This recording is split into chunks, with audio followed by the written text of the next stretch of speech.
Assalamualaikum warahmatullahi wabarakatuh. Alhamdulillah wassalatu wassalamu ala Rasulillah nabiyina Muhammadin wa ala alihi wa ashabihi wa man tabi'ahum bi ihsanin ila yaumiddin.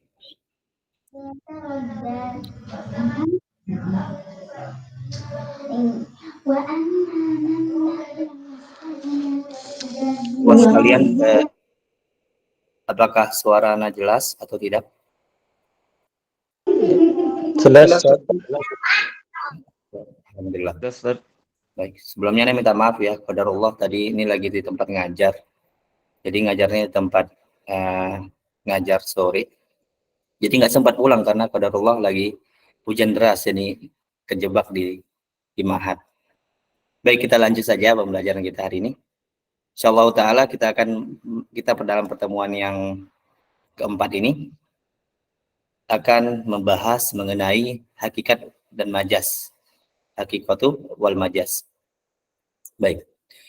Sebelum teman-teman ketahui ya bahwasanya perkara hakikat wal majas ini termasuk perkara yang penting dalam pembahasan sebuah dalil.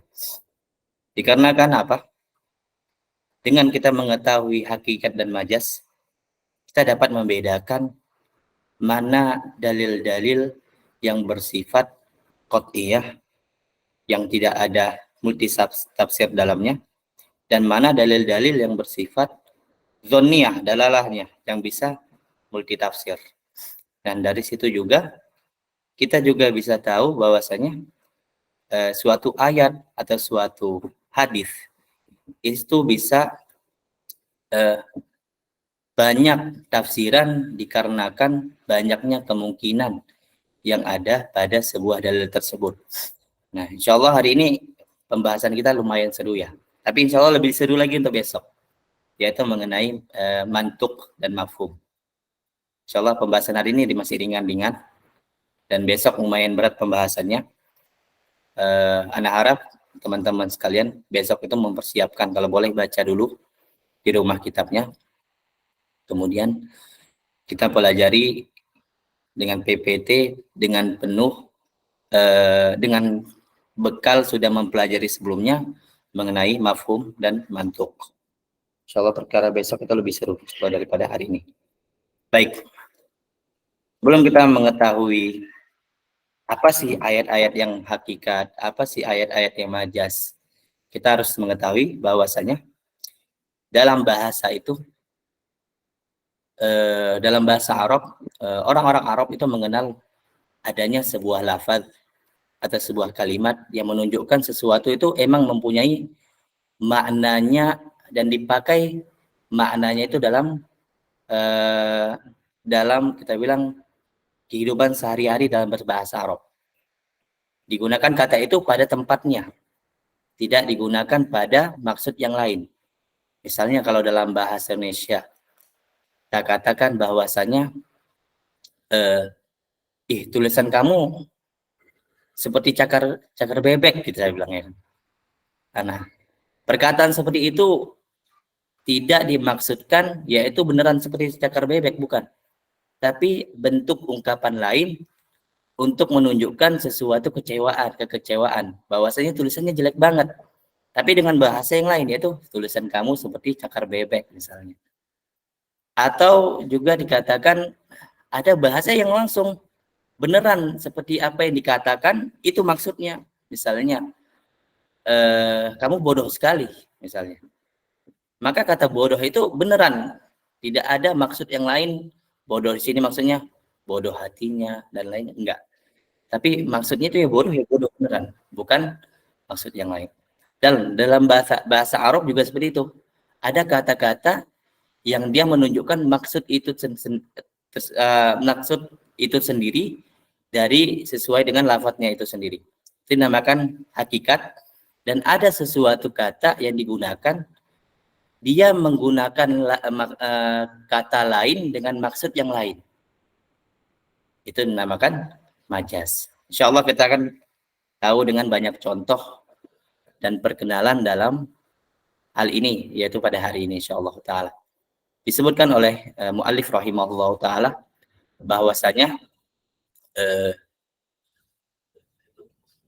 hakikat itu yaitu hiya isti'malul lafzi fi ma wudi'a lahu, yaitu sebuah lafaz yang digunakan sesuai dengan makna asalnya. Jadi ada suatu kata mempunyai makna dasar, mempunyai makna asal, maka dia digunakan dengan makna dan maksud yang awal itu, nggak digunakan kata itu pada maksud yang lain. Seperti harimau. Harimau yang kita pahami bahwasanya hewan mempunyai taring, kemudian kulitnya belang dan lainnya. Itu yang kita pahami hakikat dari harimau.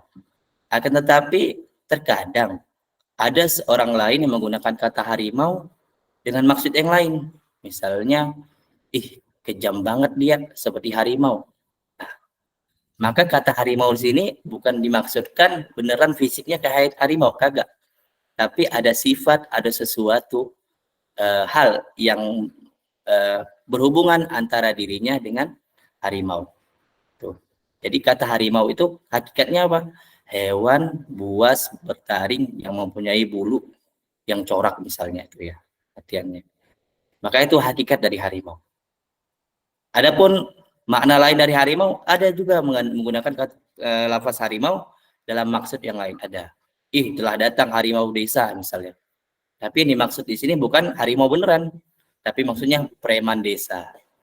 Jadi gunakan kata harimau untuk menunjukkan maksud yang lain. Bukan maksud yang dasar, yaitu hewan tadi bukan. Tapi ditujukan untuk maksud yang lain. Nah, itu yang dinamakan hakikat, yaitu sesuatu lafaz yang digunakan sesuai makna asalnya. Yaitu makna dasar, makna awalnya lafaz itu dibuat, maka itu lafaznya digunakan untuk hal itu. Contoh satu, saya buat sini. Ra'aitul asada fi hadiqatil hayawan. Saya melihat harimau di kebun binatang. Oke, saya tanya teman-teman sekalian. Apakah kata-kata ini mengandung makna yang lain kira-kira selain harimau beneran? Saya melihat singa di kebun binatang. Apakah kata singa di sini mengandung makna yang lain selain singa beneran? Kira-kira ada nggak makna yang lain selain singa beneran dari kata-kata ini? Tidak, Ustaz. Nggak ada ya. Nggak ada. Semua berakal pasti memikirkan ini singa beneran. Kenapa? Karena ada korinah yang menunjukkan bahwasanya ini beneran hewan. Yaitu ada kalimat apa? Hadiqatul hayawan. Yaitu kebun binatang. Kebun binatang. Contoh kedua, dakhalatil hirrah al-baita. Kucing masuk ke rumah. Kira-kira di sini ada makna ganda nggak? Apakah mungkin kata kucing ini dimaksudkan manusia? Apakah mungkin kata kucing di sini dimaksudkan hewan beneran? Kira-kira ada nggak? Ada, Ustaz. Apa? Kayaknya fihi ihtimalan, Ustaz. Ya, fihi ihtimal, tapi secara zahir maka maknanya dibawa ke hakikat. Kenapa? Karena nggak ada korinah atau indikasi yang menunjukkan bahwasanya kata kucing ini bukan hakikat. Maka kita bahwa maknanya ke hakikat dasar yaitu hewan yang berkaki 4, yang berbulu, yang berkumis dan lainnya, pengertian kucing. Maka kita pahami di sini hirrah di sini yaitu kucing beneran. Contoh ketiga, akal tusa maka walahma. Misalnya, kata lahma di sini apakah memungkinkan maknanya yang lain kira-kira? Mungkin nggak makna yang lain? Lahma di sini bisa ghibah, bisa yang lain. Mungkin nggak kira-kira? Nggak ada, Ustaz. Tidak. Hah? Tidak. Kenapa tidak? Tidak memungkinkan makna sini ghibah lahmanya. Karena sebelumnya ada samak. Ada samak. Ada korinah yang menunjukkan bahwasanya ini nggak memungkinkan makna yang lain selain daging. Yaitu ada kata ikan sebelumnya. Dan kemudian alasan kedua bahwasanya di sini tidak ada korinah yang menunjukkan juga maknanya selain daging hakikat, yaitu bahwasanya ikhwah sekalian, hukum dasar di sebuah perkataan dan lafaz itu dibawa ke makna hakikat. Secara umum ya, secara umum dibawa ke makna hakikat, yaitu al-aslu fil lafzi yuhmal al haqiqah, yaitu asal dari sebuah lafaz itu dibawa ke makna hakikat. Sampai datang dalil yang menunjukkan bahwasanya hal itu dimaksudkan makna yang lain atau makna selain hakikat, bisa majas dan lainnya. Jadi ini contohnya dari hakikat, yaitu makna sebuah lafaz yang digunakan pada makna dasarnya. Pada singa yang kita pahami, yaitu hewan buas bertaring. Kemudian kucing yang kita maknai, yang kita pahami dasarnya, yaitu kucing hewan berkaki 4, berbulu, lucu, dan lainnya. Daging yang kita pahami, nah, yaitu ya daging yang kita pahami, bagian tubuh dari sebuah hewan yang dapat dimakan misalnya. Itu dia makna dari sebuah hakikat, kata hakikat. Jadi di sini ikhwah sekalian paham nggak kira-kira makna hakikat dari sebuah lafaz? Paham insyaallah Ustaz. Insyaallah mudah. Paham Ustaz. Kalau ada yang nggak paham kabarin. Kemudian penulis hafizahullah taala membagi hakikat, yaitu lafaz hakikoh ini menjadi 3 bagian. Menjadi tiga bagian. Yaitu pertama hakikatul lughawiyah. Kemudian lafaz hakikatul syar'iyyah. Kemudian yang ketiga lafaz hakikatul urfiyah. Yaitu lafaz yang secara bahasa merupakan hakikat. Itu saya maknai. Yang secara bahasa dia merupakan lafaz hakikat. Dari sisi bahasa maka dia merupakan maknanya hakikat. Hakikatul syar'iyyah dari sisi syariat maka dia maknanya hakikat. Hakikatul urfiyah dari sisi kita bilang urfiyah atau kita bilang lingkungan, maka dia merupakan hakikat. Bisa saja dari sisi lugawiyah dia hakikat, tapi dari sisi syariah dia majas. Atau dari sisi syariah dia hakikat, dari sisi lugawiyah dia majas. Jadi ini perbedaannya bukan dari sisi bentuk dasar ya, tapi dari sisi cara pandangnya. Cara pandangnya. Insya Allah nanti saya kabar.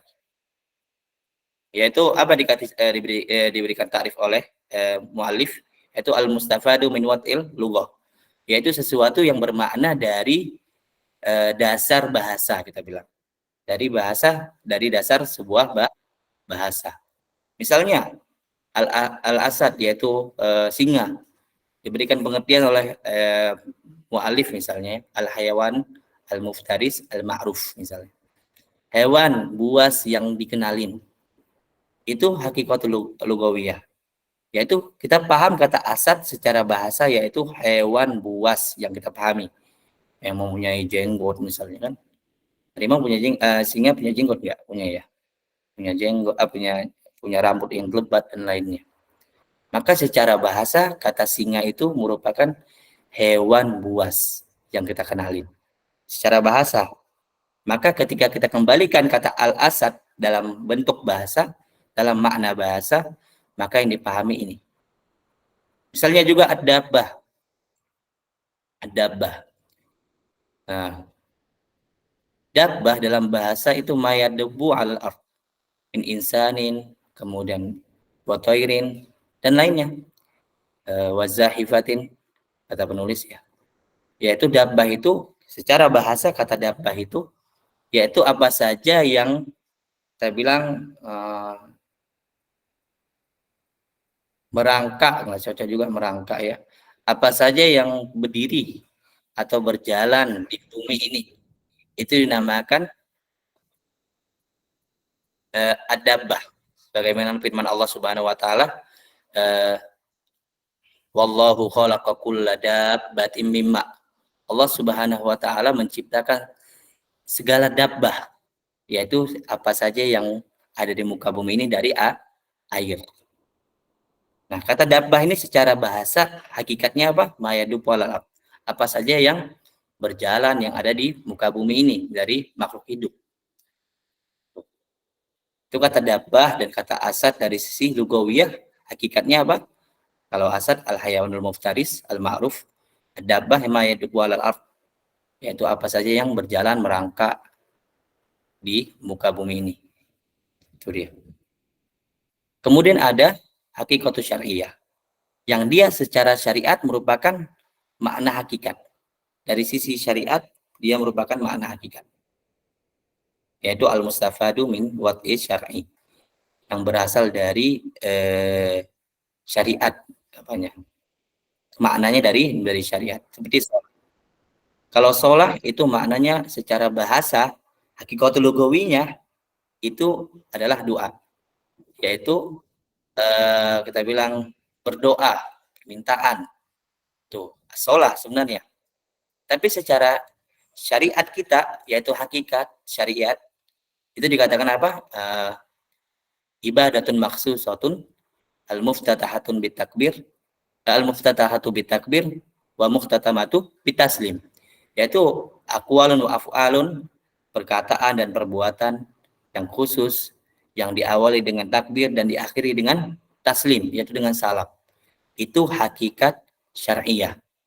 Secara syar'i, hakikat sholat itu apa? Yang tadi, aqwalan wa af'alun maksusatun al-muftatahatu bitakbir wal mukhtatamatu bitaslim. Itu sholat secara hakikat syariah.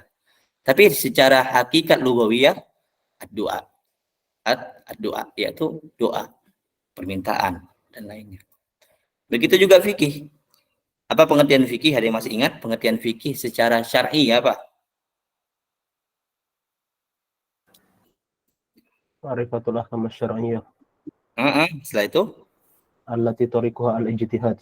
allati tariquha al-ijtihad, yaitu mengetahui hukum-hukum syar'i yang didapati hukum-hukum syar'i itu dari jalur ijtihad, dari cara mengeluarkan hukum dari Al-Quran dan Sunnah. Itu namakan fikih secara syar'i.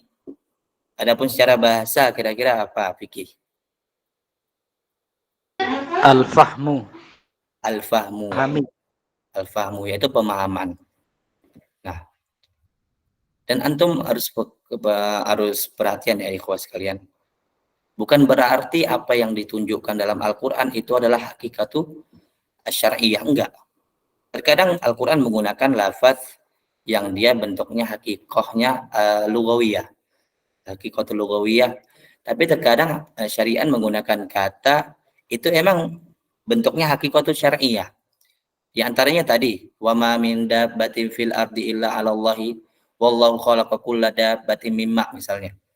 Allah menciptakan dabbah dari air.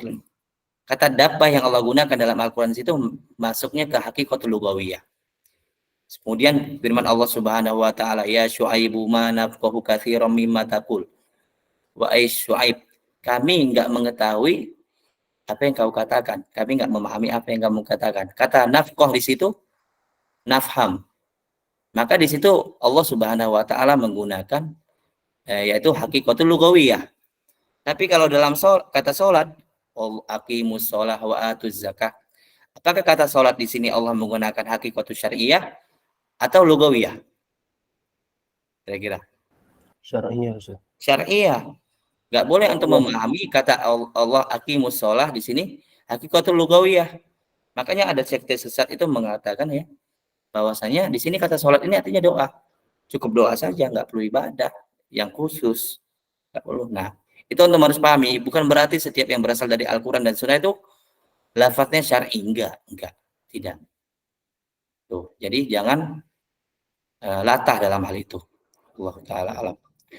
Kemudian ada hakikatul urfiyah namanya lagi. Itu sesuatu yang dimaknai mempunyai hakikat dalam suatu lingkungan atau bilang urf tertentu. Ini bisa berbeda zaman, bisa berbeda kemudian waktu, kemudian tempat, itu bisa berbeda. Mustafadu min watil urf, yang berasal maknanya itu dari daerah tertentu atau urf tertentu atau kebiasaan tertentu. Seperti dabbah. Dabbah di zaman sekarang Zaman sekarang kira-kira kata dabbah maknanya bilawatil arba atau bisa makna lain kira-kira? Zaman sekarang.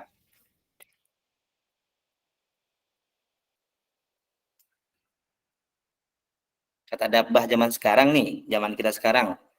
Itu terkhusus pada hewan yang 4 kaki atau bisa dimaksudkan yang lain kira-kira? Dabbah sekarang.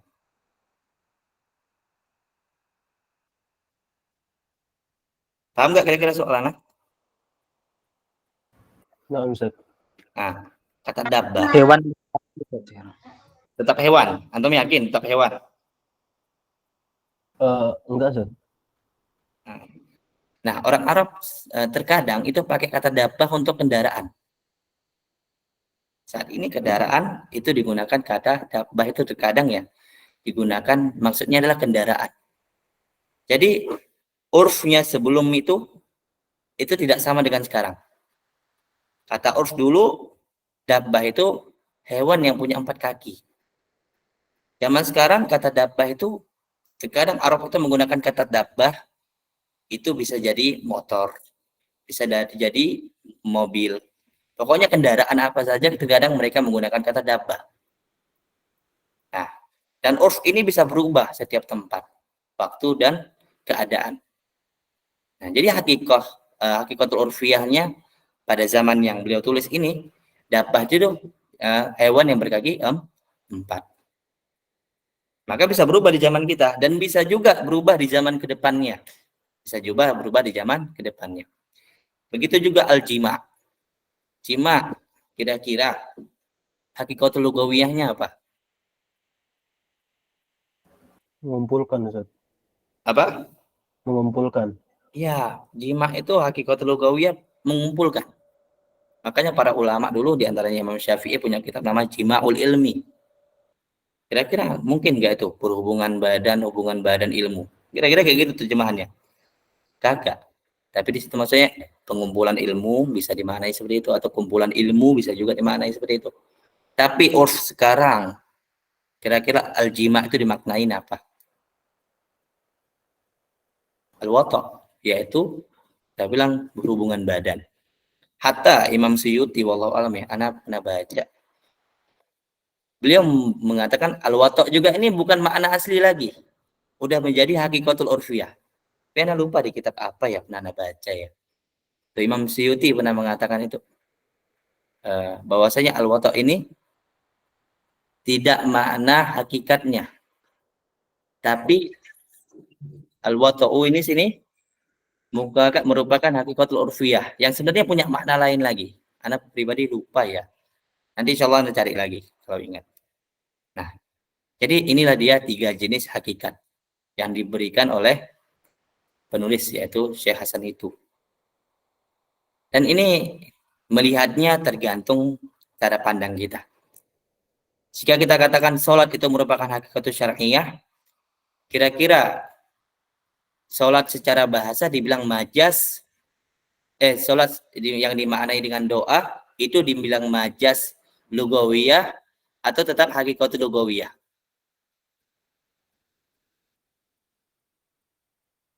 Majas. Oke.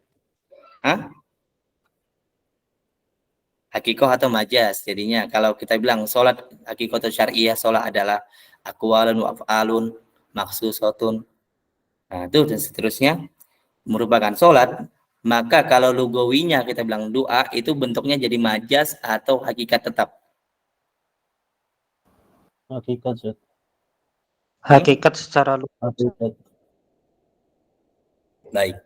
Secara sisi pandang syariat, maka kata sholat dianggap doa itu merupakan majas dari sisi syariat. Adapun dari sisi lugawi, maka kata sholat itu adalah doa, maka majasnya yaitu aqwalun wa af'alun maksusatun muftatahatun bitakbir wa muhtatamatun bitaslim. Nah itu. Jadi itu dia. Secara kalau dikatakan hakikatul syar'iyahnya sholat itu, maka majasnya yaitu doa. Jika dikatakan sholat hakikatul lugawiyahnya adalah doa, maka majasnya yaitu af'alun wa aqwalun dan seterusnya. Kira-kira paham dari hal ini? Ya, silakan Akh Abu Hannah. Berarti ini ya Ustaz ya. Untuk melihat ini majas atau hakikat itu juga dari sudut pandangnya mana gitu loh. Kalau misalnya kayak di sholat ya, sholat itu secara syar'inya kan seperti tadi ya, af'alun dan seterusnya, maka di luar itu berarti dianggap majas gitu ya. Tapi Dianggap sebaliknya ketika di sisi lughahnya, karena di lughah itu hakikatnya adalah doa, maka yang makna yang ada dalam fikih itu dianggap sebagai majas, begitu ya. benar dari sisi lughah. Dari sisi lughah. Kira-kira paham ya? Dan Paham, Ustaz. dan kemudian antum harus pahami bahwasanya lafaz yang terbuat dari wad'il syar'i dan wad'il urfi itu harus berdasarkan dari hakikatul lughawiyah. Kita nggak boleh menggunakan bahasa yang dia itu sangat jauh maknanya dari hakikatul lughawiyah. Saya misalkan kalau kita bilang asyams min lawazimi, apa kira-kira lawazim dari sebuah matahari, kira-kira apa? Panas, Ustaz. Apa? Panas, salah satunya di antara selain panas. Cahaya. Cahaya. Maka kita nggak boleh menggunakan kata syams itu dengan maksud kebalikan dari cahaya, misalnya. Makanya misalnya di suatu tempat dikatakan bahwasanya malam ini syams banget gitulah, misalnya. Maka kata syams ini nggak bisa dipakai di hal itu. Kenapa? Karena sudah sangat bertentangan dengan hakikatul lughawiyah. Makanya ketika ada hakikatul urfiyah sama hakikatul syar'iyah itu bertentangan dengan lughawiyah, maka yang dirojihkan adalah hakikatul lughawiyah. Hakikatul lughawiyah. Saya ulang ya. Apabila hakikatul urfiyah itu bertentangan dengan hakikatul lughawiyah, maka dia dimenangkan oleh hakikatul lughawiyah.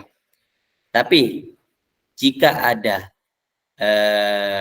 hakikatul lughawiyah bertentangan dengan syar'iyah, maka di sini sebenarnya harus ada kita bilang apa ya, hubungan lah, alaqah bainahuma. Jikalau bertabrakan, maka wad'i syar'i di sini perlu dikritisi kembali. Perlu dikritisi kembali. Nanti insya Allah kalau ada waktu ya, anak akan bahas beberapa ulama itu ada mengkritisi beberapa lafaz-lafaz dalam ilmu syar'i yang dia bertentangan dalam hakikatul lughawi. Di antaranya ulama-ulama yang sering mengkritisi hal itu yaitu Syekhul Islam Ibnu Taimiyah, kemudian Imam Asyuyuti di antaranya juga ya. Kemudian Abu Hayyan, kalau pernah baca ya, Bahrul Muhit fi Tafsir, beliau sering banget gitu mengkritisi hakikatul syar'iyah itu, maksudnya lafaz syar'i yang dia bertabrakan dari hakikatul lughawi. Tapi bukan berarti lafaz syar'i di sini yang Allah turunkan langsung, enggak. Tapi yang dibuat oleh para ulama. Yang dibuat oleh para ulama ini bertentangan dengan apa yang ada pada hakikatul lughawiyah. Kira-kira paham maksud ana di sini? Ada yang masih ngambang-ngambang? Mungkin perlu contoh, Ustaz. Contohnya apa ya? Ana lupa juga. Soalnya nanti ana Ada cari.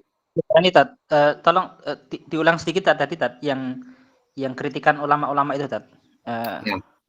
Pertama, yang dinamakan hakikatul syar'iyah itu tidak mengharuskan bahwasanya hal itu lafadznya dari Allah dan Rasulnya. Bisa juga dari ulama-ulama kita membuat pengertian sesuatu yang dia terkadang ada yang membuat pengertian itu di luar konteks dari hakikatul lughawiyah. Kira-kira paham? Paham, Ustaz. Di situ ada beberapa ulama yang mengkritisi hal itu. Jika mendapati bahwasanya hal itu bertentangan dengan hakikatul lughawiyah, maka istilah-istilah tersebut itu dikritisi. Kenapa pakai istilah seperti itu? Kenapa nggak pakai istilah seperti ini? Itu maksud anak. Jadi, dan ini bukan berarti istilahnya yang tersebar saat ini, enggak. Istilah-istilahnya istilah-istilah yang kita bilang syadz, kita bilang. Tapi beberapa ulama mengkritisinya. Seperti Imam Suyuti, seperti Imam Abu Hayyan dalam kitabnya Bahrul Muhit fi Ushul Tafsir. Dan Ibnu Taimiyah juga beberapa ya, masalah istilah-istilah ilmu kalam, itu beliau mengkritisi beberapa hal itu. Walaupun di sisi beliau menganggap itu benar, di sisi orang lain menganggap apa yang diungkapkan oleh pengkritis ini bisa salah. Jadi itu kembali ke cara pandangan kita kemana. Pandangan kita kemana. Di antaranya kata jisim ya. Jisim. Kata jisim itu ihtimalnya terlalu banyak ya. Nah, Anda lupa pembahasannya ya. Syekhul Islam Ibnu Taimiyah itu sedikit membahas bahwasanya apa yang dibuat oleh ahli mantiq mengenai pengertian jisim itu perlu dikritisin. Karena menurut Ibnu Taimiyah kata jisim itu maknanya bisa dua. Di antaranya makna menetapkan bahwasanya Allah itu berbentuk, misalnya ada sudut-sudutnya dan lainnya, itu kata jisim yang pertama maksudnya. Yang kedua, kata jisim itu dimaksudnya maujud. Itu sesuatu yang ada. Maka jisim itu adalah sesuatu yang ada. Maka sesuatu yang ada pasti berjisim. Sesuatu yang tidak berjisim maka tidak ada. Nah, dua ihtimal ini disebutkan oleh Syekhul Islam Ibnu Taimiyah itu perlu dikritisi kembali oleh ahli mantiq, ilmu mutakallimin dalam membahas beberapa perkara akidah. Walaupun hal ini ya, ini perlu kita diskusikan kembali. Apakah kritikan beliau itu bisa diterima atau tidak? Itu kembali ke pandangan orangnya masing-masing. Tuh, wallahu taala alam. Macam kata itu ya. Karena kata jisim sendiri setiap ulama itu bisa beda-beda yang dimaksudnya. Ya, wallahu taala. Kira-kira paham? Insyaallah, Ustaz. Nah, kira. Kan Ustaz. Paham ya insyaallah. Ustaz Afan, Ya, silakan. itu tadi yang antum bilang kalau lugawiyah bertabrakan sama urfiyah kan lebih kuat lugawiyah Ustaz ya? Iya. Kalau syariah sama urfiyah bertabrakan ada nggak Ustaz ya? Nah, itu yang tadi Ana bilang, ada beberapa ulama yang seperti itu membuat istilah-istilah baru sendiri misalnya. Itu kan nggak banyak banget. Apa yang terkenal sekarang itu insya Allah udah diterima sama yang lain dan tidak bertentangan dengan lugawiyah. Tapi ada beberapa ulama yang membuat istilah-istilah baru misalnya. Maka itu kadang dikritisin oleh ulama-ulama yang lainnya. Kira-kira paham? Nah. Soalnya nanti kalau ada kesempatan Ana carikan syawahidnya insyaallah. Baik, kita masuk ke majas. Kira-kira sudah paham nggak masalah hakikat?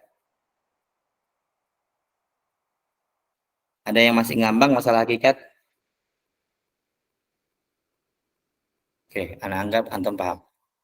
Kemudian kita masuk ke permasalahan majas. Majas itu apa? Dikatakan mu'allif yaitu isti'malul lafzi fi ghairi ma wudi'alahu, yaitu lafaz yang digunakan pada selain makna asalnya.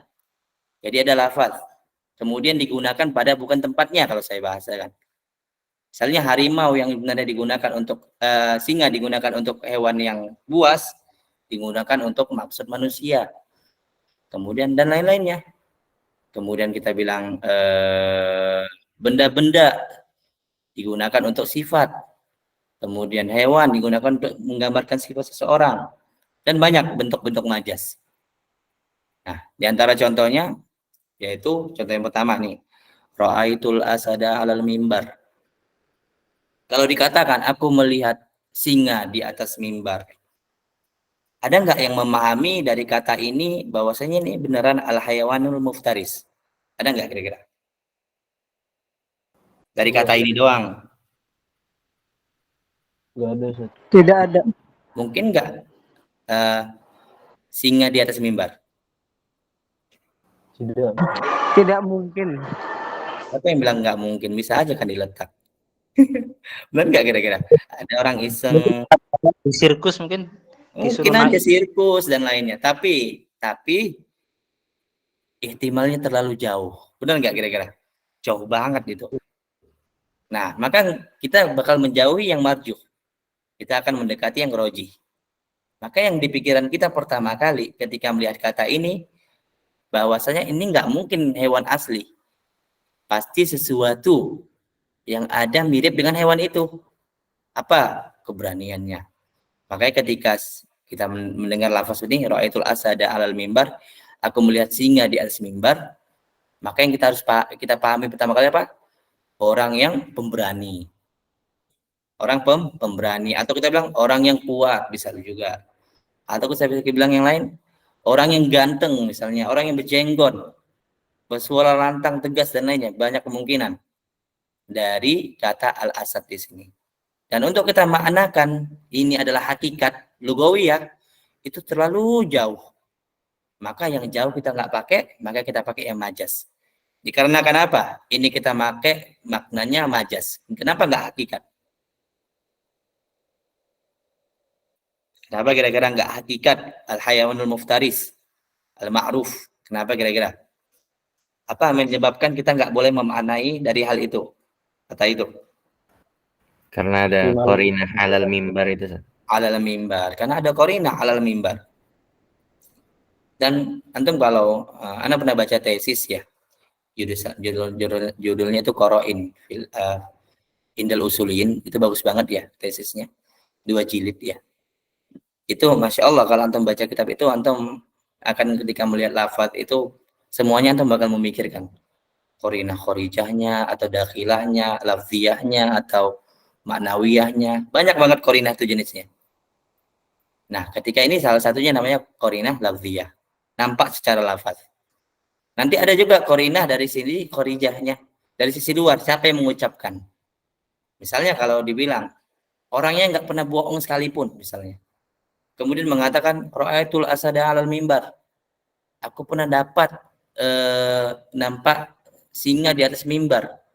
Dan antum tahu orangnya itu nggak pernah main-main, nggak pernah buat-buat kata-kata majas, kemudian mengatakan sama antum kayak gitu. Antum percayain perkataannya hakikat atau majas? Hakikat, Zat. Hakikat. Itu Iya. qarinah khorijah. Jadi ada qarinah yang menunjukkan ini nggak mungkin dibawa makna majas. Walaupun secara lafaz itu bisa jadi hakikat. Bisa jadi majas. Tapi dikarenakan ada si qarinah khorijah ini, menjadikannya nggak memungkinkan ini dibawa maknanya menjadi majas. Tapi secara lafaz ini saja. Jadi qarinah lafziyahnya dimaknai bahwasanya hal ini adalah majas. Al-asad di sini adalah ar-rajulus syuja', laki-laki pemberani. Contoh kedua, ja'al himar tsumma yatakallam, datang keledai kemudian ngomong. Kira-kira kata himar di sini hakikat atau majas? Majas. Majas. Kira-kira kenapa? Apa makna majasnya dan kenapa?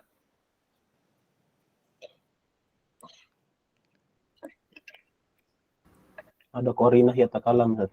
Nah, yatakalam. Mungkin nggak himar ngobrol, bicara. Mungkin nggak? Nggak Sama mungkin. jenisnya. Nggak bisa. Sama jenisnya mungkin ya, kita nggak tahu ya. Entah mereka ngomong atau bahasa isyarat, nggak tahu. Tapi secara akal kita, hewan itu nggak bisa ngomong. Maka ini menjadi mani', penghalang untuk dimaknai secara hakikat. Jikalau kita hapus kata summa yatakallam, kira-kira dibawa makna ke hakikat atau majas? Hakikat. Hakikat. Kenapa? Karena tidak ada mani', yaitu penghalang bahwasanya hal itu dimaknai secara hakikat. Kira-kira paham contoh kedua? Oke, contoh ketiga kita masuk ke dalil. Allahu nurus samawati wal ard. Allah itu cahaya langit dan bumi. Allah itu cahaya enggak?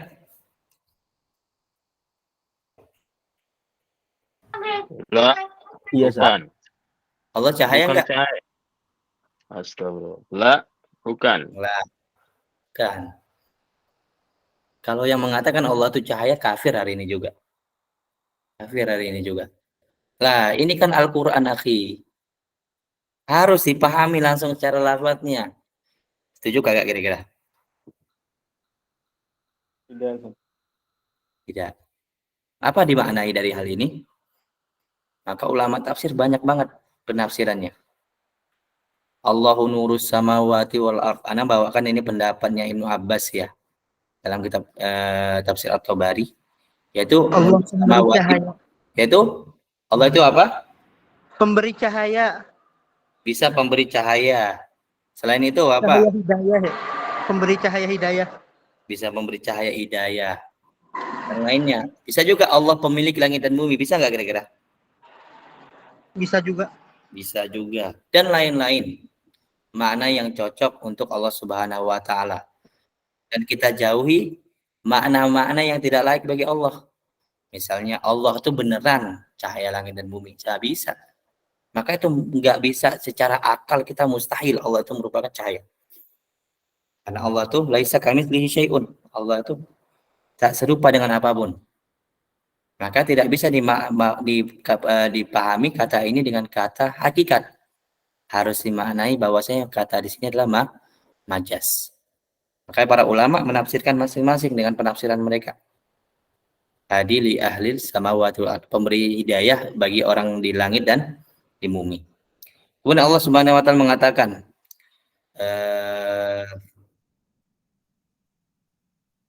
aina ma tuwallu fathamma wajhullah. Kira-kira apa maknanya?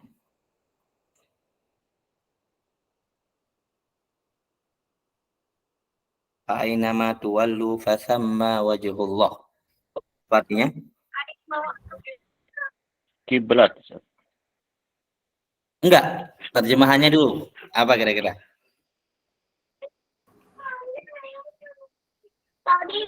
Kemanapun engkau menghadap, Ustaz.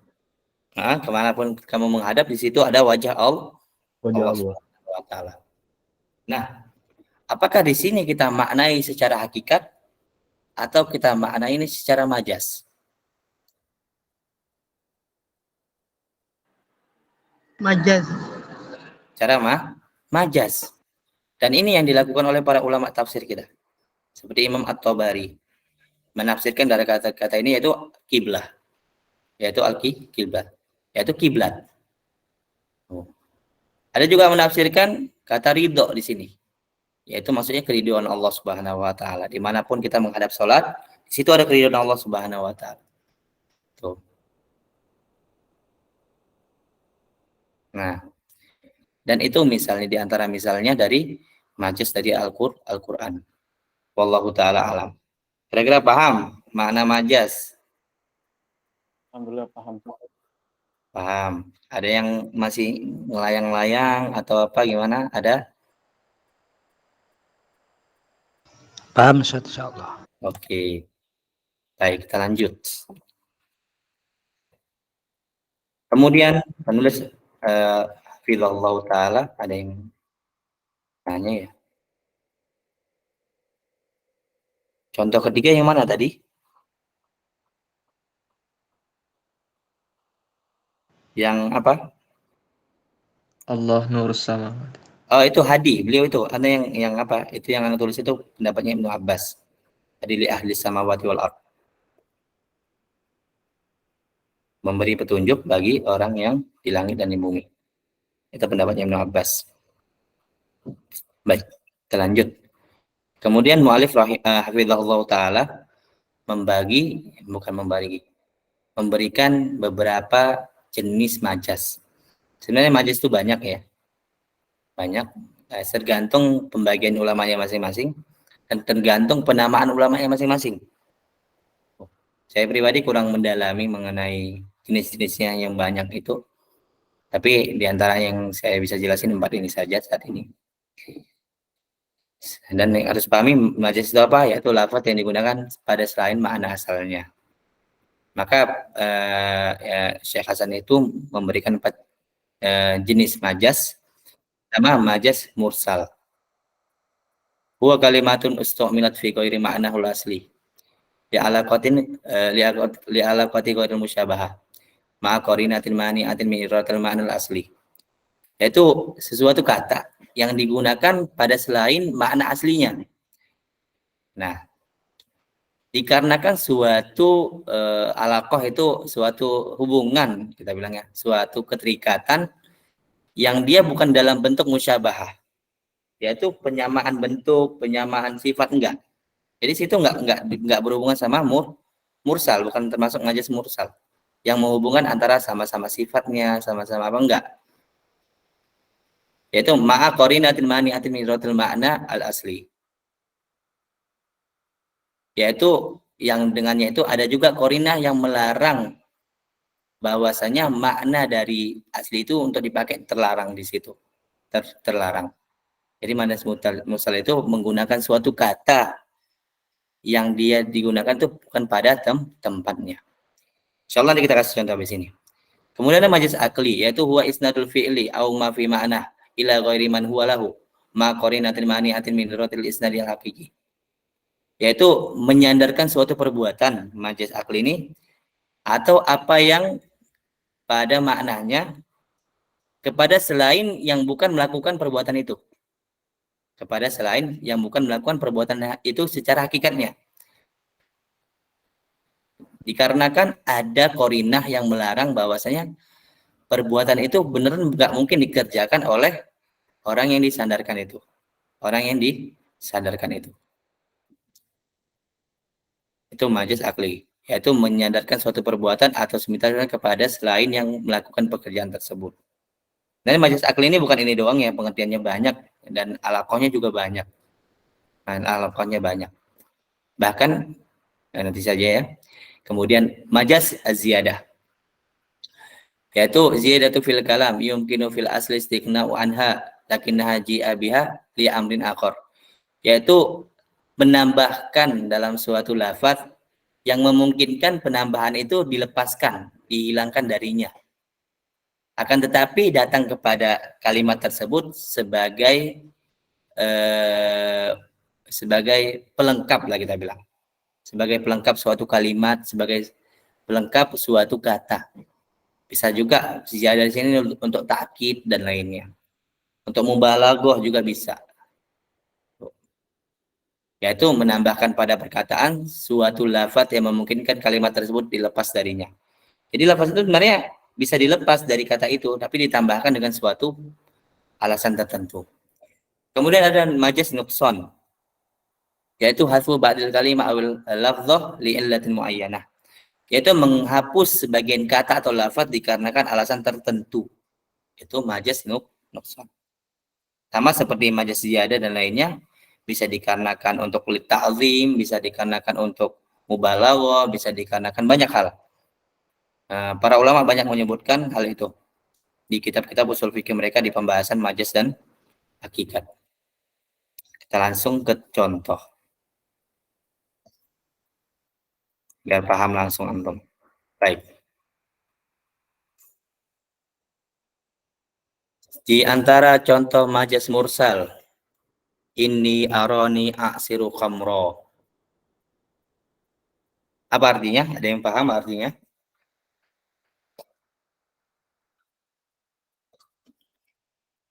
Sesungguhnya aku melihat diriku sendiri sedang memeras anggur. Sungguhnya aku melihat diriku dalam mimpi sedang memeras anggur. Khamra anggur atau hasil anggur? Hasil anggur. Khamr itu air atau benda padat? Benda ya. Benda jamit. Air. Ya. Cair. Aksiru khamra diterjemahkan secara hakikat apa?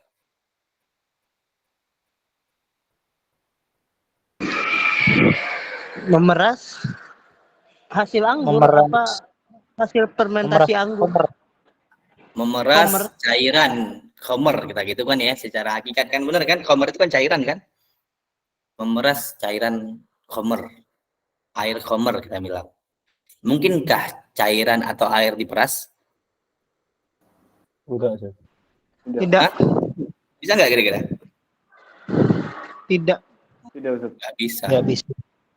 Tapi di sini syariat menggunakan kata seperti ini. menghilangkan kata anggur dan menjadikan hasil setelah anggur itu sebagai maf'ulnya. Untuk apa?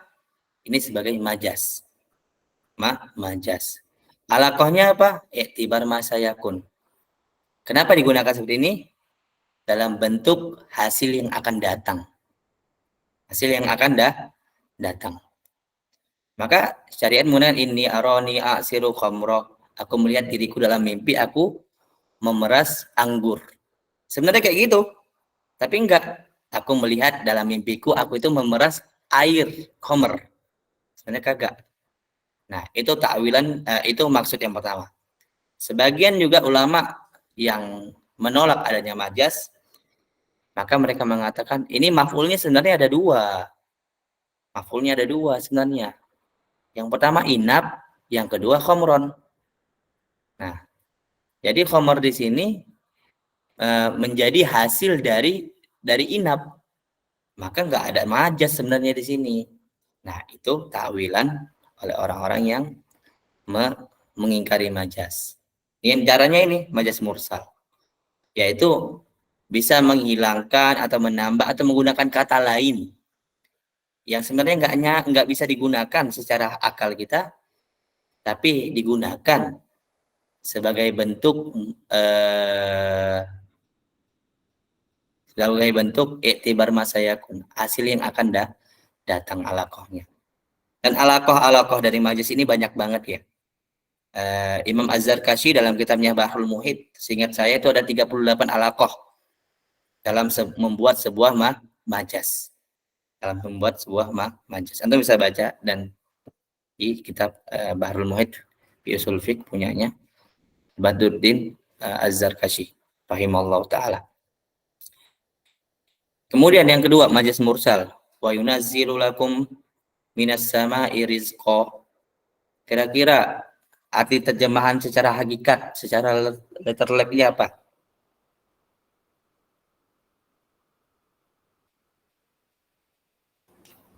Dan dia menurunkan kepada kamu dari langit rizki. Rizki. Ana yang diturunkan dari langit, enggak ya? Nah, dan diturunkan kepada kalian dari langit rezeki. Ana tanya, emang dari langit duitnya ada turun? Benar enggak? enggak. Enggak. Enggak kan? Enggak. Jadi kata rizkon di sini kira-kira apa? Hujan. Tapi sebenarnya bukan hujan. Tapi di sini ada kata lain. Karena rizkon di sini adalah musabbabnya. Yaitu hasil dari suatu sebab. Kira-kira sebabnya apa? Tumbuh-tumbuhan yang tumbuh dari hujan, Ustaz. Tumbuh-tumbuhan yang turun dari hujan. Sebab Iya. asalnya yaitu apa? Hujan. Maka yang digunakannya musabbab di sini. Sebagai bentuk apa? Sebagai bentuk majas. Digunakan seperti ini. Syariat menggunakan seperti ini. Tadi Allah mengatakan yunazzilu lakum minas sama'i al-matar misalnya. Telah turunkan kepada kalian dari langit hujan. Kan yang turun dari langit kan hujan benar. Tapi Allah menggunakan kata rizqo sebagai bentuk yang digunakan adalah kata lafadznya itu bentuknya adalah musabbabiyahnya. Yaitu hasil dari si mator itu apa? Rezeki. Karena dari hujan turun maka menumbuhin pepohonan, buah-buahan, kebun yang bisa dimakan oleh hewan-hewan ternak dan lainnya, kurma, yang semua itu menghasilkan apa? Rezeki. Kira-kira paham nggak majas mursal?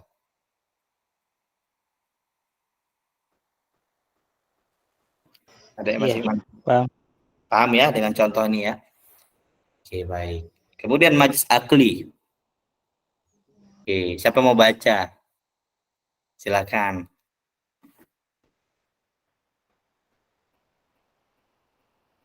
Silakan. Ada yang mau baca?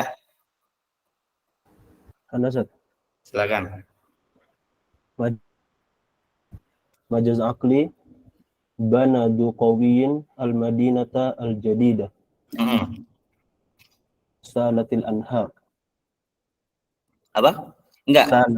Terjemahkan dulu, Bana Zukowi. Oh, eh, dia yang memiliki kekuatan telah membangun kota yang baru. Ustaz. Karena di sini menggunakan kata Jokowi, maksudnya Pak Jokowi ya. Karena Pak Jokowi maksudnya macam Jokowi gitu nama aku. Ya benar pakai kata Jokowi lah. Anda nggak tahu ya tulisan Arabnya gimana, tapi Anda pakai bahasa kayak gini. Karena mirip Jokowi, Jokowi mirip ya ada. Wah, antum maksudnya di situ Pak Jokowi. Ustaz. Iya Pak Jokowi maksud saya. Ana kira dunia Asmaul Khamsah tadi tuh. Enggak Pak Jokowi. Oh, Tapi Jokowi itu maksudnya orang yang mempunyai kekuatan. Karena maksudnya kata Jokowi oh, mungkin berasal dari bahasa Arab ya, maksudnya Jokowi gitu kan. oh. Oke, saya coba terjemahin. Nggak apa-apa, kita bercanda sekalian. Seseorang yang memiliki kekuatan telah membangun kota Enggak, yang Pak Jokowi aja. Pak Jokowi. Pak Jokowi telah telah membangun membangun kota yang baru. Nah, Pak Jokowi membangun kota yang baru. Anasanya sama antum. Beneran Pak Jokowi yang bangun kota di sono? Tidak, Ustaz. Enggak, siapa kira-kira yang bangun? Pulinya. Kaki tangan beliau. Kaki tangan beliau yang jalan ke sono yang bangun. Tim-tim beliau yang dibentuk. Nah, tim antum menggunakan, kita menafsirkan majas, jangan menggunakan majas lagi. Bingung kita. Itu dia. Jadi di sini Pak Jokowi itu enggak beneran membangun kota IKN. Secara hakikat benar enggak kira-kira? Tapi secara majas sih harus Pak Jokowi yang bangun. Karena beliau kepalanya. Nah, tapi secara hakikat siapa yang bangun? Umal, pekerja-pekerja, ya kan benar ya? Tukang-tukang, kuli Jawa, kuli Sumatera, dan lain-lain bersatu di sono. Kuli Kalimantan. Bersatu di sono untuk buat IKN misalnya. Nah, secara hakikat, bahwasanya yang membangun IKN atau Madinatul Jadidah ini, yaitu para umal, para pekerja. Tapi secara majas, siapa yang bangun kira-kira? pekerjaannya. Pak Jokowi, secara majas Pak Jokowi. Kenapa? Karena nggak mungkin, sebenarnya bukan Pak Jokowi yang bangun. Maka majas bagi Pak Jokowi. Secara hakikat yang membangun adalah umal, pekerja-pekerja dan lainnya. Kira-kira paham? Majas akli, menyandarkan sesuatu pekerjaan kepada sesuatu yang sebenarnya bukan pekerjaan dia. Kira-kira paham? Masih ngambang atau gimana? Itu yang tanda tanya apa isinya, Ustaz? Tanya Anda minta antum itu untuk ngejawab. Maksudnya antum yang berapa? Antum yang memahami sendiri apa maksudnya, siapa pekerjanya, siapa yang dimaksud di situ. Kalian tanya-tanya tadi. Baik, kita lanjut. Kemudian salatil anhar. Mengalir sungai. Anda tanya, sungai beneran mengalir atau kagak?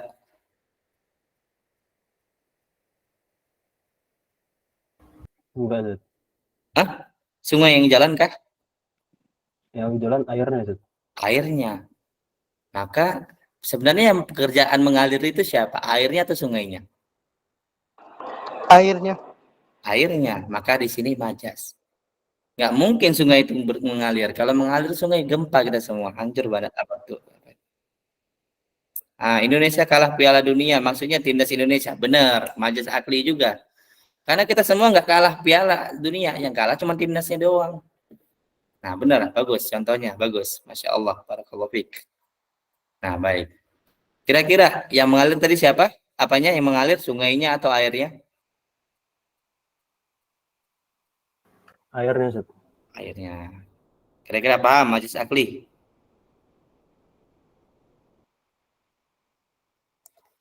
Atau masih ngambang-ngambang? Lanjut. Kemudian ada majas ziyadah. Oke, ini agak seru sedikit. Sedikit aja sih, sebenarnya nggak banyak banget ya. Silakan yang mau baca majas ziyadah. Contohnya. Kira-kira apa yang ditambah, kenapa ditambah? Silakan. Dari kiri baca. Ada yang mau coba baca?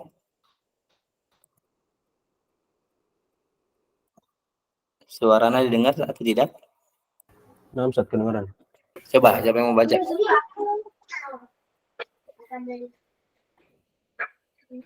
Laisa kamitslihi syai'un. Oke. Apa terjemahannya secara hakikat? Apa terjemahannya?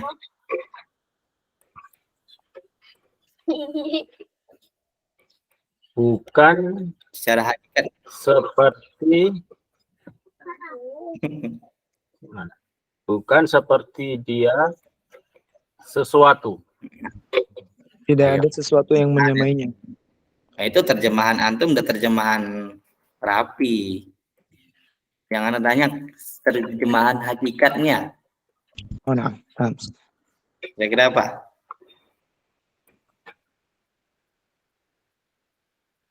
Tidak ada yang semisal dengan dia. Enggak. Kalau diterjemahkan secara hakikat, maka dimaknai bahwasanya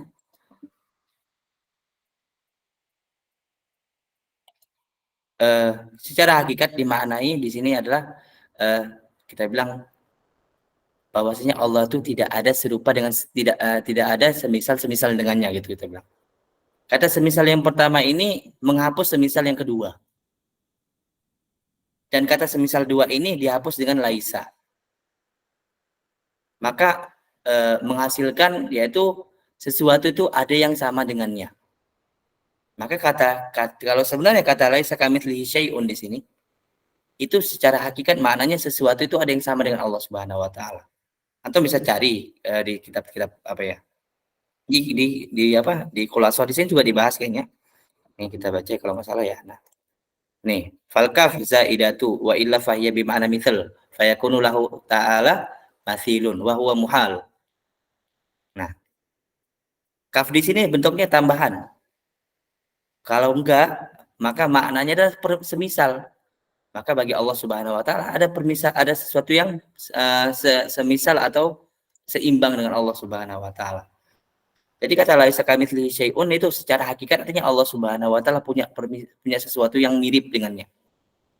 Akan tetapi ulama mengatakan bahwasanya kata kaf di sini yaitu katanya zaidah.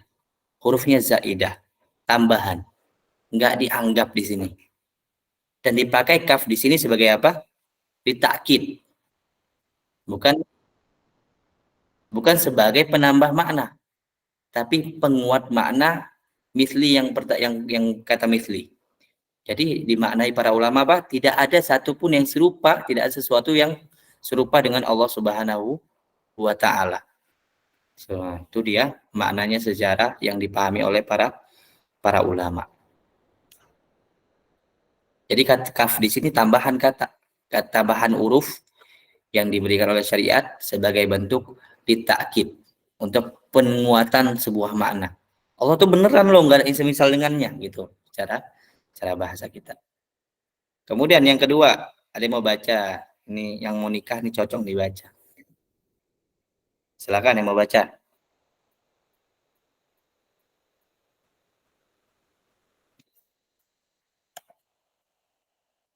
Ada yang mau baca contoh kedua, Ziyadah? Silakan. At-tadhuqi usailatahu wa yadhuqu usailataki.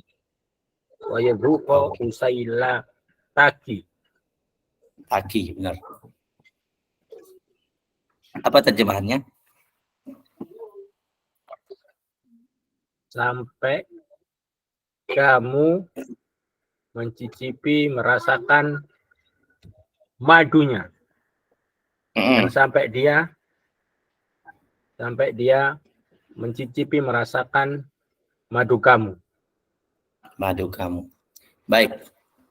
Di sini Rasulullah Shallallahu Alaihi Wasallam mengabarkan bahwasanya jika seseorang itu mau nikah lagi dengan mantan suaminya, maka mereka yang sudah menikah ini mau nikah lagi dengan mantan suaminya, maka dia harus nikah dulu dan harus merasakan jima dulu. Kalau dia kemudian cerai secara syar'i, kemudian boleh balik kepada suami sebelumnya. Kayak Rasulullah mengatakan hatta tazuqi usalaitahu wa yazuqa usalaitaki. Hatta sampai kamu itu merasakan madunya dia dan dia merasakan madunya kamu. Saya tanya sama antum. Kira-kira kalau berhubungan badan suami istri, itu kan hubungan suami istri itu kan tadakhul. Masuknya farji kelamin laki-laki ke kelamin perempuan. Kira-kira kalau masuk kelamin laki-laki ke kelamin perempuan, apakah perempuan nggak ngerasakan?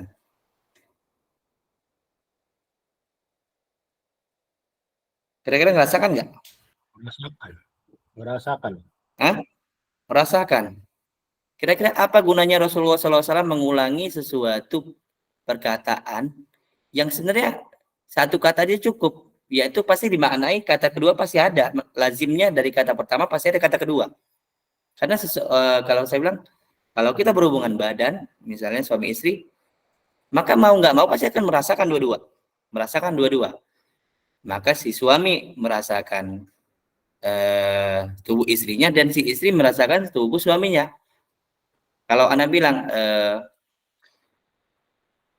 kalau kita bahasa manusianya, bahasa masyarakatnya misalnya, nah kamu main-main sama dia, sampai dia main kamu. Kira-kira kalau saya suruh, nah kamu main-main sama dia, itu melazimkan temannya itu main-main nggak sama dia, sama yang saya suruh tadi? Nah, melazimkan. Melazimkan kan? Tapi ngapain diulangi kata sampai dia main-main sama kamu? Kira-kira apa gunanya?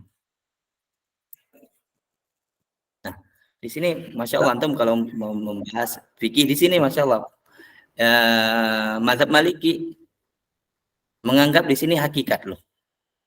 Menganggap di sini hakikat. Maka mereka berpendapat bahwasanya pengulangan di sini bagi Rasulullah SAW adalah bentuk jimaknya harus 2 kali. Baru boleh si mantan ini nikah sama suami sebelumnya. Kira-kira paham? Jimaknya harus 2 kali, nggak boleh sekali. 2 kali jimaknya. Seakan-akan bilang, sampai kamu main-main dengannya dan dia main-main sama kamu. Artinya 2 kali perbuatan. Pertama kamu main sama dia, kemudian dia main sama kamu. 2 kali perbuatan. Imam mazhab Maliki beranggapan dalil di sini bahwasanya ini hakikat. Bahwasanya ini beneran Rasulullah itu nyuruh 2 kali melakukan jima. Padahal biasa masyarakat kita kalau bisa nyuruh dengan kata 2 kali misalnya, pergilah kamu main-main, pergilah kamu main-main. Itu dimaknai 2 kali main-main enggak?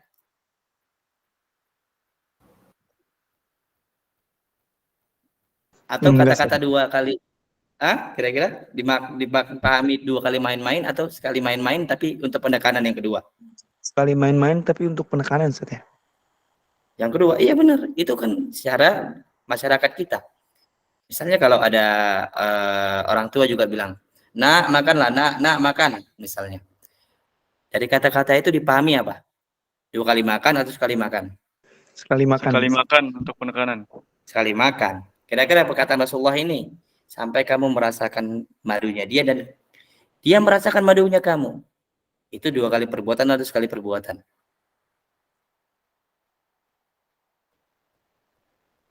Sekali perbuatan. Sekali perbuatan. Nah, di sini para ulama, Masya Allah ya, istidlalnya keren. Dalilnya sama, tapi cara memandangnya beda. Mazhab Imam Malik berpendapat bahwasanya di sini bentuknya adalah tikrornya di sini adalah tikror hakikat. Disuruh emang diulangi 2 kali. Maka ketika belum sampai 2 kali jima dan cerai, maka si istri ini tidak boleh atau suami ini tidak boleh kembali ke suami lamanya. Maka dia harus jima 2 kali dulu, baru cerai, baru bisa kembali ke mantan sebelumnya. Kira-kira paham? Kira-kira paham nggak? Apa Ustaz? Paham nggak? Paham. Jadi kata yang wayudzuqa usailataki itu bentuknya zaidah dalam mazhab jumhur. Rasulullah menggunakan kata itu, tapi bentuknya zaidah litakid. Bukan ditatsbit, bukan penetapan hukum. Tapi untuk menekankan bahwasanya kamu tuh beneran harus jima loh. Nah, bukan cuman kita bilang pemanasan doang atau cuman pembukaan doang dan lain enggak. Beneran langsung uji mak. Bukan hanya kita bilang romantisan doang, enggak. Nah, itu dia. Semoga paham ya dengan contoh yang agak absurd ini. Nah, sengaja buat kayak gini biar antum yang pada ngantuk bisa bangun.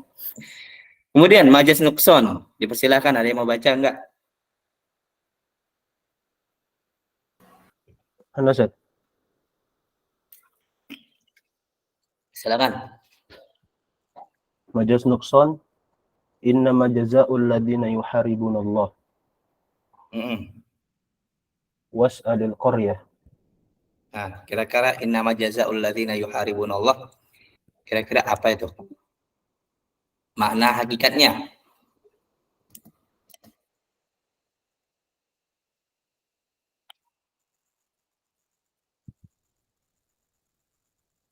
Makna hakikatnya apa? Nggak disebutin Ustaz ya? Ya, antum terjemahin aja. Saya minta antum terjemahi secara bebas. Sesungguhnya balasan bagi orang-orang yang memerangi Allah. Anda tanya antum, Allah bisa diperangi? Tidak Ustaz. Yakin ya? Quran bilang memerangi Allah. Yakin nggak kira-kira? Memungkinkan nggak maknanya dibawa ke hakikat? Bahwasanya balasan-balasan itu bagi orang-orang yang memerangi Allah. Beneran memerangi Allah. Allah bisa diperangi? Tidak bisa. Tidak. Jadi kira-kira maknanya apa sih? Yuharibuna hududallah. Awwaliyallah. Bisa hududallah, bisa ahlallah dan lainnya. Nah, beberapa ulama mengatakan ahlallah. Ada yang mengatakan ahkamallah. Ada juga yang mengatakan ini syar'allah dan lainnya. Jadi kata-kata seperti ini ada Allah gunakan kata Allah sebagai penekanan dan banyak ya alasan majas itu dan dihilangkan kata ahalnya kah atau kata hududnya kah atau kata ahkamnya kah dan lain-lainnya itu sebagai bentuk majas. Jadi enggak kita maknai secara hakikat bahwasanya ini beneran Allah diperangi, enggak. Yang mengatakan Allah bisa diperangi itu kafir, Pak. Kafir. Siapa yang bilang bisa Allah bisa diperangi? Kagak bisa. Allah enggak bisa diperangi. Yang bisa diperangi itu hamba-hambanya bisa diperangi.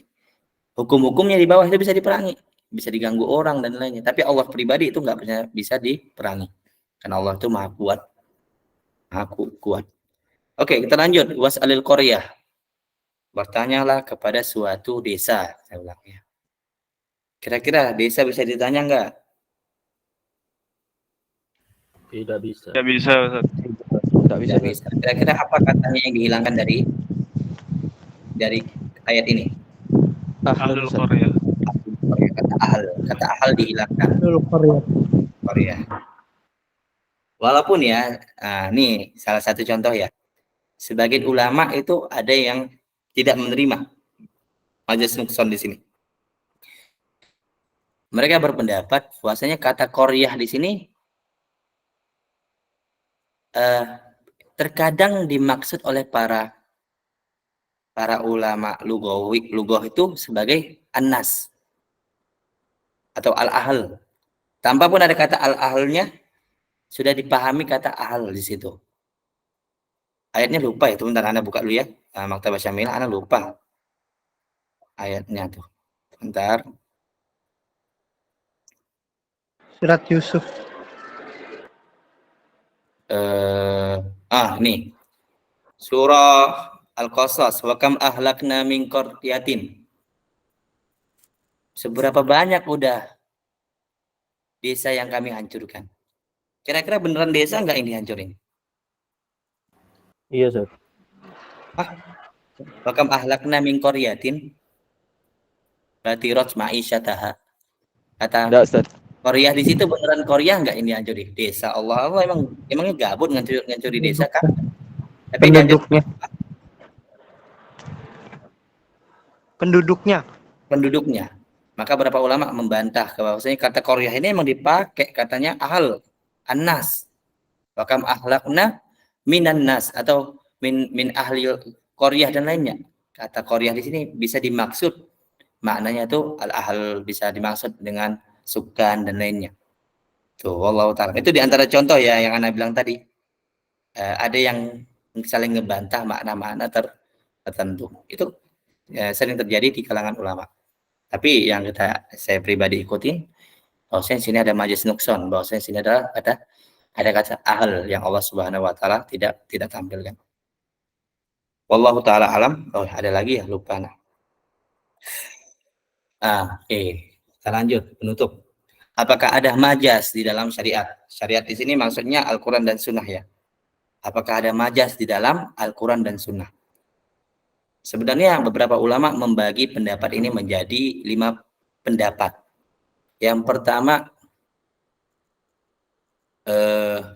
mengatakan ada majaz di dalam Al-Quran, dalam Sunnah, dalam lughah. Itu pendapat pertama. Pendapat kedua ada yang mengatakan ada majaz di dalam lughah tapi tidak ada di majaz dalam Al-Quran dan Sunnah. Pendapat ketiga ada yang mengatakan ada majaz dalam lughah dan hadis tapi tidak ada dalam Quran. Kemudian pendapat yang keberapa sekarang? 4 Ustaz. Keempat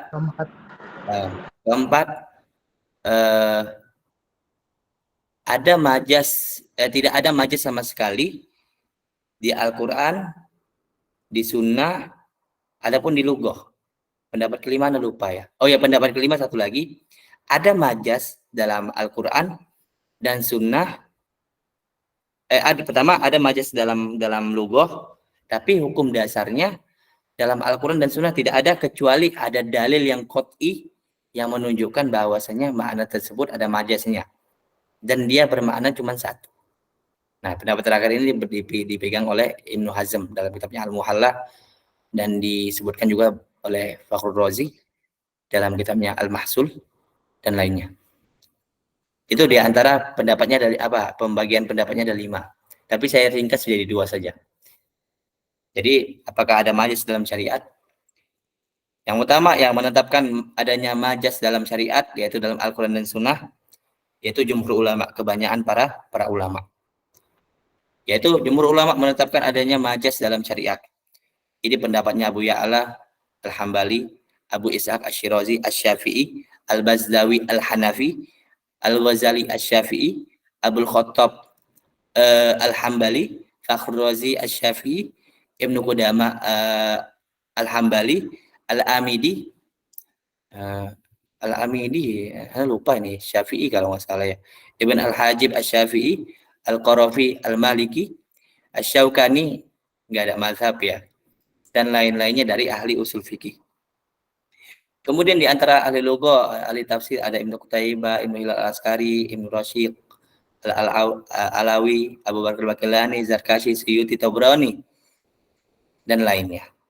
Mereka menetapkan adanya majaz secara dalam Al-Quran dan Sunnah. Dan mereka menetapkan di sini kalau orang-orang mutaakhirun itu menetapkan majaz itu dengan langsung isbat adanya majaz dalam Al-Quran. Sedangkan orang-orang yang mutakaddimun itu menetapkan adanya majaz, dianggap mereka menetapkan adanya majaz bukan dikarenakan mereka mengatakan ada majaz, bukan.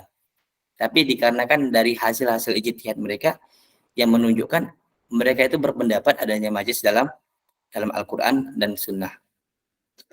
Kemudian ada yang mengingkari adanya majaz dalam Al-Quran dan Sunnah. Beberapa ulama mengingkarinya, diantaranya ini pendapatnya Abu Daud Al-Zahiri, kemudian Ibnu Al-Qas, yaitu Asy-Syafi'i, dalam mazhab Syafi'i juga ada yang mengingkari, kemudian Ibnu Khuwais, yaitu pendapatnya dari mazhab Imam Malik, kemudian Ibn Taimiyah dan Ibnu Qayyim dalam mazhab Hanabilah. Jadi 4 mazhab pun ada yang mengingkari adanya majaz dalam Al-Quran dan Sunnah. Baik. Sebagian juga mengatakan bahwasanya ulama yang mengingkari ini sebenarnya bukan mengingkari majaz, tapi mereka mengingkari bahwasanya lafaz itu ada makna asalnya. Jadi mereka berpendapat bahwasanya setiap lafaz itu nggak punya makna kecuali ada kawannya. Misalnya kata al-asad. Al-asad itu kalau sendirian itu nggak ada makna. Tapi kalau al-asadu fil hadiqah, maka itu punya makna. Kemudian al-asadu alal mimbar, maka itu punya makna. Sebagian ada yang mentafsirkan pendapat mereka dari situ. Yaitu mereka berpendapat bahwasanya dasarnya suatu lafaz itu nggak punya makna, kemudian mempunyai makna apabila dihubungkan dengan kata yang lain. Ini kurang lebih ikhtilafnya. Dan sebagian juga ada yang mentahrir masalah ini dan menyimpulkan bahwasanya ini khilafnya lafzi. Tapi saya pribadi ini sebenarnya nggak khilaf yang lafzi ya. Khilaf yang banyak banget, berapa hal itu berhubungan dengan syariat. Berhubungan dengan syariat. Nah, nanti insya Allah kalau antum sering telaah dalil Al-Quran, insya Allah antum akan tahu perbedaan dalam memahami ini bisa kena banyak hal. Bisa memaknai perkataan manusia itu berbeda-beda dan menghasilkan hukum yang berbeda-beda. Jadi kurang cocok lah anak pribadi memahami bahwasanya khilaf mereka ini adalah khilaf lafzi. Khilaf lafzi. Tapi sebenarnya kalau penelitian sana anak itu bukan, mereka khilafnya bukan khilaf lafzi. Wallahu taala alam. Kita bahas sedikit dalilnya. Baik. Apa tuh majas? Istimalul lafzi fi ghairi ma wudi'alahu, tadi bahas. Dalil menetapkan majaz dalam syariat banyak ya dalilnya. Di antaranya Al-Qur'anul Karim nazala bilisanil arabiyyin mubin. Qala ta'ala inna ja'alnahu Qur'anan arabiyyan la'allakum ta'qilun. Wa qala aidan bilisanil arabiyyin mubin. Wa lughatul arab fihal majaz. Wa kadzalikal Qur'an nazala bilughatihim. Al-Qur'an itu turun dengan lisannya orang Arab, dengan lisan orang Arab asli. Inna ja'alnahu Qur'anan arabiyyan la'allakum ta'qilun. Wa qala aidan bilisan arabiyyin mubin, yaitu dengan ucapan dan kefasihan orang Arab asli, gitulah. Orang Arab beneran. Dan orang-orang Arab itu kebanyakan menetapkan bahwasanya ada majaz. Maka secara mutabik, apa kira-kira secara mutabik?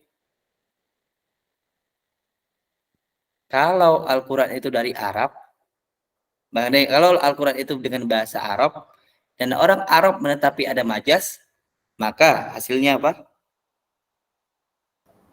Ada majaz di Quran. Ada majaz dalam Al-Quran. Kira-kira paham nggak logikanya seperti itu? Al-Quran dengan bahasa Arab. Orang Arab menetapkan bahwasanya ada majaz. Maka hasilnya Al-Quran ada majaznya. Kemudian fawajada fiha jidara yuridu ayyan qadda fa'aqamahu. Maka Nabi Musa dan Nabi Khidir mendapati dalam suatu desa ada tembok yang mau jatuh, pengen jatuh. Maka Nabi Khidir membangunnya kembali, atau kita bilang menegakkannya kembali. Nah, kata yurid di sini, yurid artinya apa? Yurid ingin ya, ingin. Ini jidarnya ingin. Kira-kira jidar punya keinginan enggak? Enggak. Hah? Ada enggak jidar yang punya keinginan? Enggak ada. Enggak ada. Kira-kira syariat menggunakan lafaz ini untuk apa? Maka ini enggak bisa dimaknai secara hakikat. Karena jidar itu enggak punya iradah, enggak punya keinginan, enggak punya kemauan. Tuh. Walaupun secara bahasa Indonesia sebenarnya masuk ya. Temboknya mau jatuh, kata mau di sini sebenarnya nggak bisa kita terjemahi aroda ya. Nah, nggak bisa. Kira-kira paham dalilnya di sini? Di sini ini dalil yang kedua, ini sering banget disebutkan oleh kitab-kitab di kitab-kitab usul fikih, di antaranya kitab Rawdatun Nazir, kemudian kitab Jam'ul Jawami, kemudian dan lain-lain. Banyak banget kitab-kitab yang menggunakan dalil ini. Kemudian firman Allah Subhanahu wa taala, "Waghfid lahuma janaha dzulli minar rahmah." Rendahkanlah kepada mereka dua, yaitu kepada kedua orang tua kalian, janaha dzulli. Kira-kira janah itu apa artinya? Sayap. Sayap. Azul artinya apa? Hina. Kehinaan. Kehinaan, kerendahan boleh. Rendahkanlah kepada kedua orang tua kalian sayap-sayap kehinaan atau kerendahan. Kira-kira kehinaan atau kerendahan itu punya sayap enggak? Tidak, Ustaz. Ada yang bilang punya sayap enggak? Maka kalau kita memahami ini hakikat, maka kita mengatakan kehinaan punya sayap. Mana sayapnya enggak tahu. Nah, itu suatu melazimkan bahwa jika kita mengatakan dalam syariat tidak ada majas, maka kita maknain di sini adalah ya sayap, punya sayap beneran. Kehinaan itu punya sayap.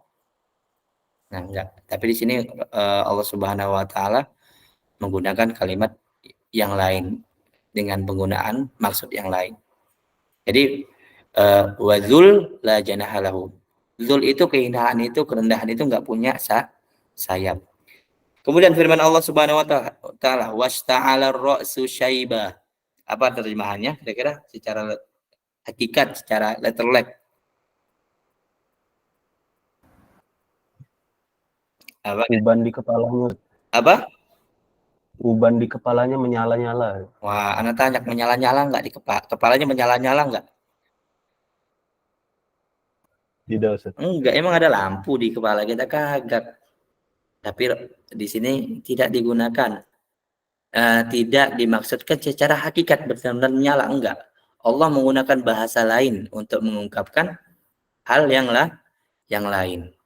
Sebagai bentuk apa? Banyak hal, banyak sebab-sebab digunakannya majas. Warra'su ghair musta'il. Ra's itu kepala itu enggak bisa menyala-nyala, enggak bisa berkobar-kobar. Enggak bisa berkobar-kobar. Kira-kira paham dalilnya di sini?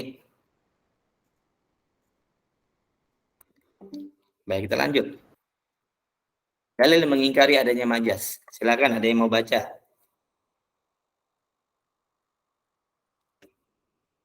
Ana Ustaz. Silakan. Dalil mengingkari adanya majas dalam syariat. Adanya majas menunjukkan bahwasanya Al-Quran boleh menetapkan maksud dengan semau kita, dan ini bentuk kekurangan terhadap Al-Quran. Kira-kira setuju nggak?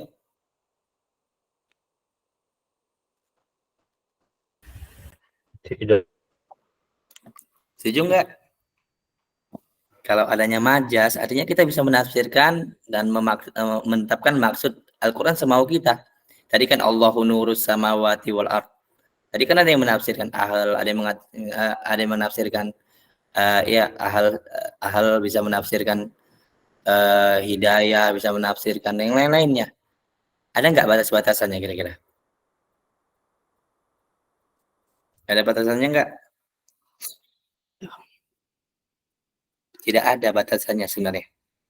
Nah, walaupun emang ada syarat-syarat untuk menetapkan majas, itu sebenarnya perlu diketatin lagi sebenarnya.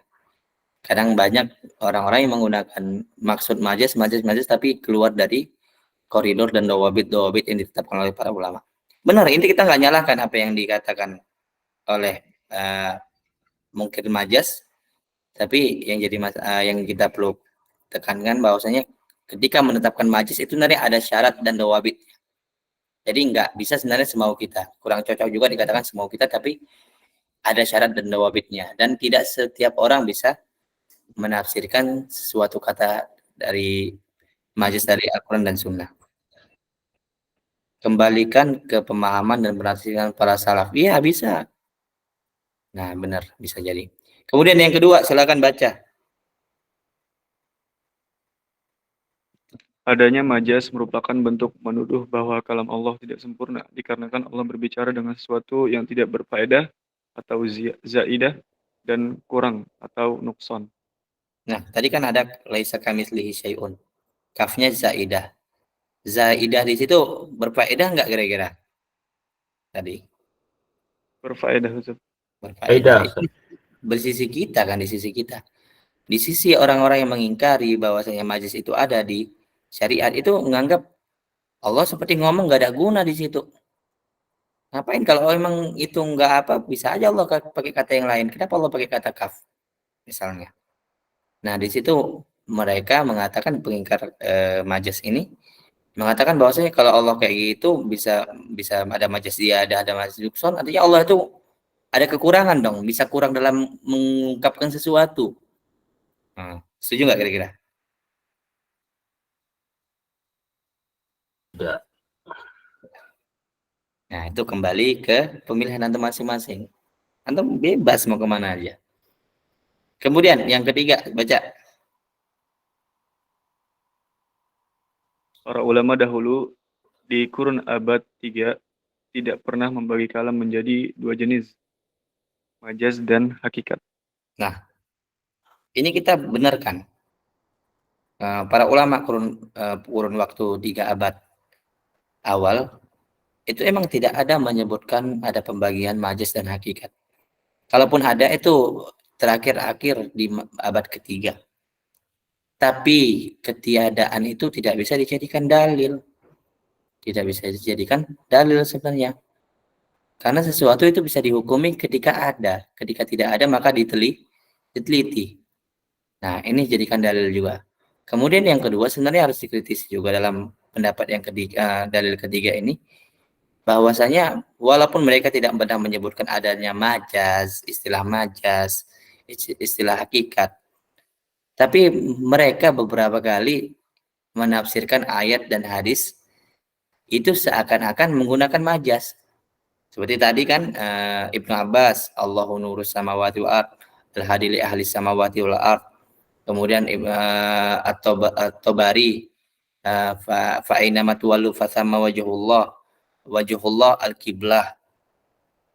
Nah, itu semua bukti bahwasanya para ulama dulu menafsirkan apa yang dimaksud di situ tidak seperti hakikatnya, tapi dimaksud makna yang lain. Oke, lanjut yang keempat. Kalam Allah adalah kebenaran, maka setiap kebenaran pasti hakikat. Maka tidak ada majaz dalam syariat. Benar nggak perkataan Allah kebenaran? Benar, Ustaz. Benar. Maka setiap kebenaran pasti hakikat. Setuju nggak kira-kira?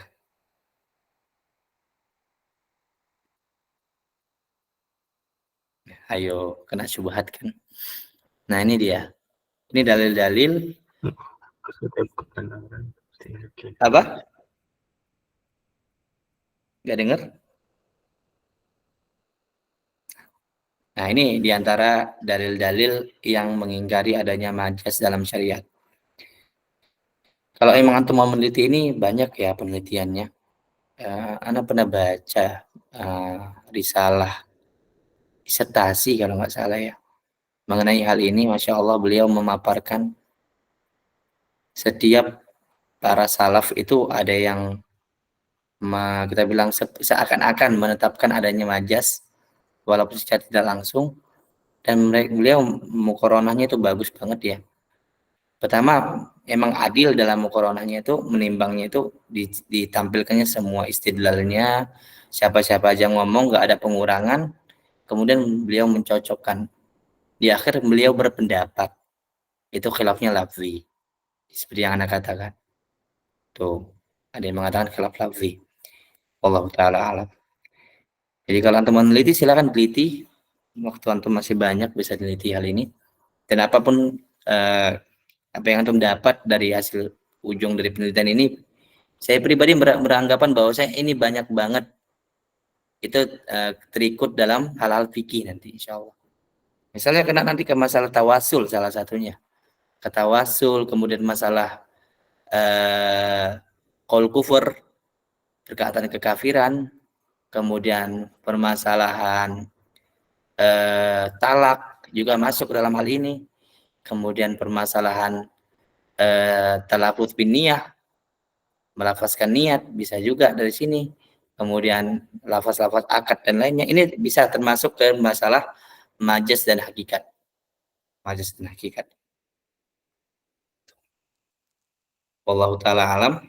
Pembahasan kita selesai. Mungkin satu pertanyaan atau dua pertanyaan dipersilakan. Teman-teman ada yang mau diskusikan, dipersilakan. Saya, Ustaz. Siapa ini? Unaya, Ustaz. Ya, silakan. Itu tadi dijelaskan tentang beberapa ulama yang menolak akan adanya majas. Dan mereka itu yang menolak itu cuma segelintir, Ustaz. Apakah kita bisa katakan perkataan ulama yang sedikit itu perkataan yang, dan mereka perkataan yang syad gitu, Ustaz, tidak muktabar. Apakah bisa dikatakan seperti itu, Ustaz? Itu saja, Baik. Ustaz. Emang beberapa ulama itu ada yang menganggap penyelisih hal ini, yaitu penyelisih adanya majas dalam syariat itu bukan termasuk pendapat yang muktabar. Ada yang beranggapan seperti itu. Ada juga yang telah menetapkan ijma', menetapkan adanya klaim ijma' bahwasanya ada majas dalam syariat. Ada juga kayak gitu. Tapi wallahu taala alam ya, anak pribadi nganggap ini khilafnya muktabar ya. Khilafnya muktabar karena hasilnya nanti banyak banget di fikih. Pandangan anak dan penelitian anak pribadi itu banyak berhubungan dengan fikih, dan khilaf ini sering banget disebutkan oleh para ulama di kitab-kitab mereka. Antum baca di kitabnya Barul Muhid fi Ushul Fiqh punyanya Syarkashi, kemudian Tasniful Masami' juga, Syarah Jamul Jawami, kemudian Nihayatul Ushul juga punya Asnawi, kemudian Al-Ibahat Syarah Minhaj punyanya Tajuddin As-Subki, syarahnya Minhaj Al-Baidawi. Itu mereka menjelaskan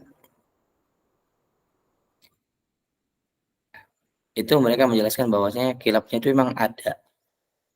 Di antara ciri-ciri pendapat itu, suatu pendapat itu muktabar, maka pendapatnya sering dibahas dan dibantahnya dengan serius ya. Di antara ciri-ciri khilaf itu muktabar yaitu sering dibahas, Allah taala alam, dan sering disebutkan oleh para ulama. Jika ada majas dalam suatu akad dikembalikan ke urf atau ke maksud orang yang berkata, Ustaz, ini kembali ke mazhabnya masing-masing. Nanti ada perbedaan pendapat dalam mazhab ya. Ada yang mengembalikan dalam bentuk hakikat urfiyah, ada yang mengembalikan kepada hakikat lugawiyah. Nah, itu dia. Kalau ini perkataan manusia, bukan perkataan syariat, maka kembalinya kedua itu para ulama berbeda pendapat. Allah taala alam. Kira-kira tadi Akh Ahmad Suhada kira-kira paham maksud apa yang Anda bilang? Paham, Ustaz, insyaallah. Imam Suyuti sampai bilang ini termasuk maklum minaddin birururah. Dan yang menyelisih majas ini, beliau berpendapat bahwasanya ini bisa-bisa dianggap kafir loh. Wallahu alam ya. Itu terlalu berlebihan ya, kalau komentar sama taklik dari beberapa ulama terhadap perkataan beliau itu terlalu berlebihan, kalau bisa bilang terlalu berlebihan dalam hal ini. Nggak cocok juga dalam hal itu. Mungkin wallahu alam lah. Anda juga nggak mau berkomentar lebih dalam hal itu. Tapi diantaranya Imam Asyuti. Kalau Imam Ibnu Qudamah dalam kitabnya Raudatun Nadhir itu berpendapat orang yang mengingkari majlis ini termasuk orang yang sombong. Orang yang sombong. Punya golat gitu. Punya kesalahan fatal. Allah taala alam. Jadi memang ada yang kayak gitu, kritisinya agak lebih pedas daripada yang biasa. Oke, baik. Kita tutup ya. Ada lagi mungkin satu lagi lah mungkin ya. Adakah yang mau memberikan ta'liq, tambahan dan lainnya? Dipersilakan. Ada? Baik. Kalau tidak ada, alhamdulillah kita selesaikan pertemuan kita hari ini. Jika ada mau diskusi dipersilakan, anak open selalu untuk diskusi.